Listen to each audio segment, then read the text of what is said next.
हेमंत सोरेन ने विभागों को दिया निर्देश, सितंबर तक 30,000 नियुक्ति प्रक्रिया पूरी करें।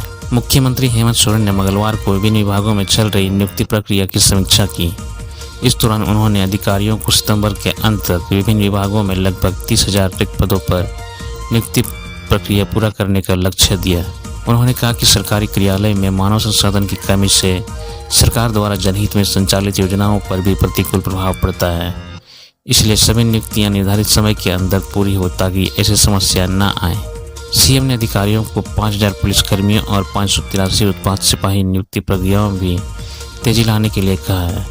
बैठक में सीएम को बताया गया कि वो 583 उत्पाद सिपाही की दौड़ प्रक्रिया जुलाई 2024 और 5,000 पुलिस पालिप की दौड़ प्रक्रिया 15 अगस्त तक पूरी कर ली जाएगी। बैठक में मुख्य सचिव एल ख्यांगते, मुख्यमंत्री के अपर मुख्य सचिव अविनाश कुमार, प्रधान सचिव गृह विभाग वंदना नादेल, डीजीपी अजय कुमार सिंह समेत कई अधिकारी मौजूद थे। हेमंत सोरेन सरकार के मंत्रिमंडल विस्तार की शपथ विस्तार के साथ ही सभी मंत्रियों ने मंगलवार को कामकाज भी संभाल लिया। पदभार ग्रहण करने के साथ ही सभी ने अपनी अपनी प्राथमिकताएं भी गिनाई। कमोवेश सभी मंत्रियों का कहना था कि विधानसभा चुनाव को लेकर समय काफ़ी कम बचा है। सरकार के सभी योजनाओं को ज़्यादा से ज़्यादा लोगों तक पहुंचाने की दिशा में त्वरित गति से काम किया जाएगा ताकि जनता को अधिकाधिक लाभ मिल सके। झारखंड में किसानों के 2 लाख रुपए तक का लोन होगा माफ। झारखंड की कृषि मंत्री दीपिका सिंह पांडे ने कृषि विभाग का कार्यभार संभालने के बाद पदाधिकारियों के साथ बैठक की। उन्होंने कहा कि कृषि ऋण माफी योजना के तहत 2 लाख रुपए तक का लोन माफ किया जाएगा। 2 लाख रुपए तक लोन माफी के साथ कृषक मित्रों को मानदेय के रूप में 1,000 रुपये से बढ़ाकर 2,000 रुपये किया जाएगा, यानी मानदेय में 1,000 रुपये का इजाफा किया जाएगा। कृषि मंत्री दीपिका पांडे सिंह ने विभागों को इसकी प्रस्ताव तैयार करने का निर्देश दिया है। दीपिका पांडे सिंह ने कहा कि झारखंड की सुखाड़ की स्थिति से निपटने के लिए भी विभाग के पास बेहतर कार्य योजना तैयार होनी चाहिए। उन्होंने कहा कि उर्वरकों की ऊंची दर पर बिक्री पर रोक लगानी चाहिए। साथ ही मृत लैंप्स पैक्स की जगह पर नए लैंप्स पैक्स विकसित किया जाएगा।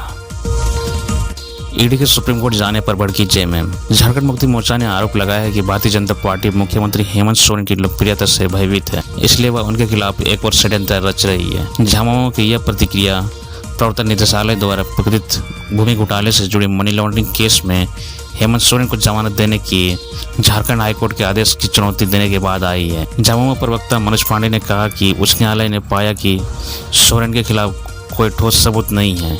उन्होंने सोमवार को कहा कि एजेंसी ने संभवतः भाजपा के निर्देश पर उच्चतम न्यायालय का रुख किया है। पांडे ने कहा कि हेमंत सोरेन का झारखंड में फिर से मुख्यमंत्री बनना भाजपा को हजम नहीं हो रहा है। हेमंत सोरेन की लोकप्रियता ने उन्हें डरा दिया है। विधानसभा चुनाव से पहले उन्होंने नई साजिश रचनी शुरू कर दी है।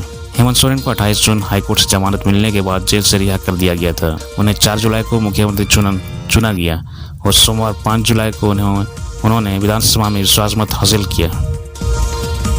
1500 पीजीटी शिक्षकों को नियुक्ति पत्र देंगे हेमंत सोरेन। 1500 पीजीटी शिक्षकों को 12 जुलाई को नियुक्ति पत्र सौंपा जाएगा। 12 जुलाई को दोपहर 12:30 बजे से रांची के ध्रुवा स्थित प्रभात तारा मैदान में नियुक्ति पत्र दिया जाएगा। इस दौरान मुख्य अतिथि के रूप में मुख्यमंत्री हेमंत सोरेन और विशिष्ट अतिथि के तौर पर वित्त मंत्री रामेश्वर उरांव, श्रम मंत्री सत्यानंद भोक्ता उपस्थित होंगे। बता दें कि राज्य में वर्ष 2022 में 3,120 +2 शिक्षकों की नियुक्ति प्रक्रिया शुरू की गई थी। इसमें से प्रथम चरण में लगभग 1,000 शिक्षकों को इस वर्ष मार्च में नियुक्ति पत्र दिया गया था। झारखंड के नव चयनित शिक्षकों के प्रमाण पत्रों की जांच की प्रक्रिया पूरी होने के बाद बुधवार को गणित, इतिहास, हिंदी, अर्थशास्त्र, संस्कृत, अंग्रेजी व वाणिज्य विषय के शिक्षकों को नियुक्ति पत्र दिया जाएगा।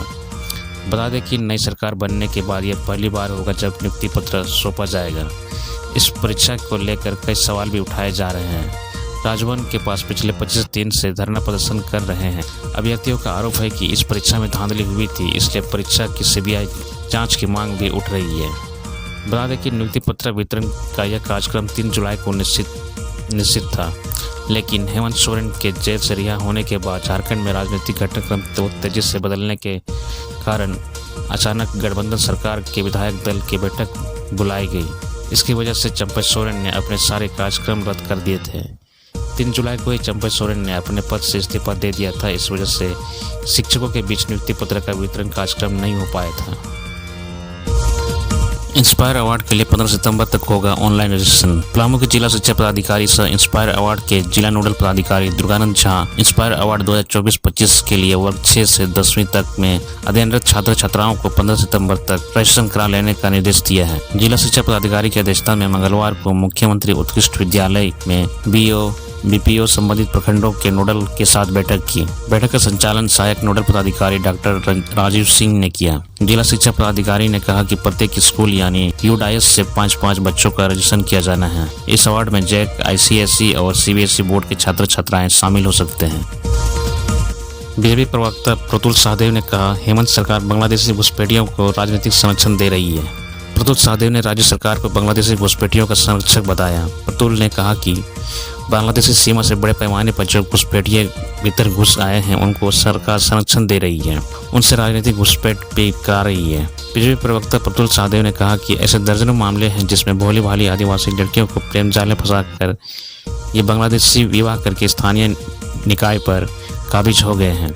बीजेपी प्रवक्ता प्रतुल सहदेव ने कहा कि नेता प्रतिपक्ष अमर बावरी तो यह भी सिद्ध किया कि बहुजन समाज पार्टी के टिकट पर अब्दुल हमीद की पत्नी मरियम मरांडी ने राजमहल से लोकसभा का चुनाव लड़ा था। प्रतुल ने कहा कि एक सिस्टमैटिक तरीके से सीमावर्ती इलाकों में बांग्लादेशी घुसपैठियों को तुष्टीकरण की नीति के तहत कागजात उपलब्ध करा करके बसाया जाता है, फिर वह जमीन पर कब्जा करते हैं और अब तो सीधा राजनीतिक हस्तक्षेप प्रारंभ हो गया है। प्रतुल सहदेव ने कहा कि नेता प्रतिपक्ष अमर बावरी ने जब झारखंड मुक्ति मोर्चा को घुसपैठ के मुद्दे पर आईना दिखाया तो उनकी मिर्ची लग गई और ये अब मर्यादित भाषा का प्रयोग करने लगे हैं। यह इनके असली राजनीतिक संस्कार है। प्रतुल ने कहा कि भारतीय जनता पार्टी प्रदेश की रोटी माटी और बेटी के हित में सदैव खड़ा रहेगी, जिसे झारखंड मुक्ति मोर्चा घुसपैठियों के हाथ में बेचने का काम कर रही है। कैबिनेट गठन के बाद हेमंत सोरेन का पहला फैसला, विस्थापित लोगों को किया जाएगा सर्वे। विधानसभा में सोमवार को विश्वास मत जीतने और मंत्रिमंडल के विस्तार के बाद देर शाम हेमंत सोरेन ने कैबिनेट की बैठक की। बैठक में सरकार ने विस्थापन आयोग गठन करने का निर्णय लिया है। यह जानकारी मुख्यमंत्री ने बैठक के बाद मीडिया कर्मियों को दी। उन्होंने कहा कि राज्य में विस्थापितों के लिए अभी तक कोई नीति नहीं थी, इसे देखते हुए आयोग बनाने का निर्णय लिया गया है। सभी विस्थापित लोगों को आर्थिक और सामाजिक सर्वेक्षण भी किया जाएगा। हेमंत ने कहा कि राज्य में अब तक कितने लोग विस्थापित हुए हैं, विशेषकर खनन से यहाँ के लोगों ने क्या खोया और क्या पाया है, इसका मसौदा भी तैयार किया जाएगा। सरकार जल्द ही इसे लेकर एक नीति बनाएगी। रांची में धरने पर बैठे सहायक पुलिसकर्मियों को लेकर भी मुख्यमंत्री ने अपनी बातों को रखा। उन्होंने सहायक पुलिसकर्मियों से अपील की है कि धरना प्रदर्शन की जरूरत नहीं है। नए मंत्रिमंडल में शामिल मंत्रियों को लेकर हेमंत ने कहा वे अपने अपने विभागों में के काम में तेजी लाएं, वर्तमान हालातों का आकलन करने का निर्देश करें, विभाग की हर परेशानियों को जड़ तक जानकारी लेने और उसका समाधान की दिशा में काम करें। जंगल में 2 बच्चों के शव हुए बरामद। गिरिडीह के पियाटाड़ थाना क्षेत्र के अंतर्गत बिशनपुर पंचायत के धावाटाड़ जंगल में 2 बच्चों की शव बरामदगी के 2 दिनों बाद भी लापता महिला और मासूम का सुराग नहीं मिल सका है। लापता महिला की तलाश में पुलिस लगातार खोजबीन कर रही है। लापता महिला के भाई ने आवेदन देकर न्याय की गुहार लगाई है। बच्चे की मौत व महिला के लापता होने से पियाटाड़ में तरह तरह की चर्चा है।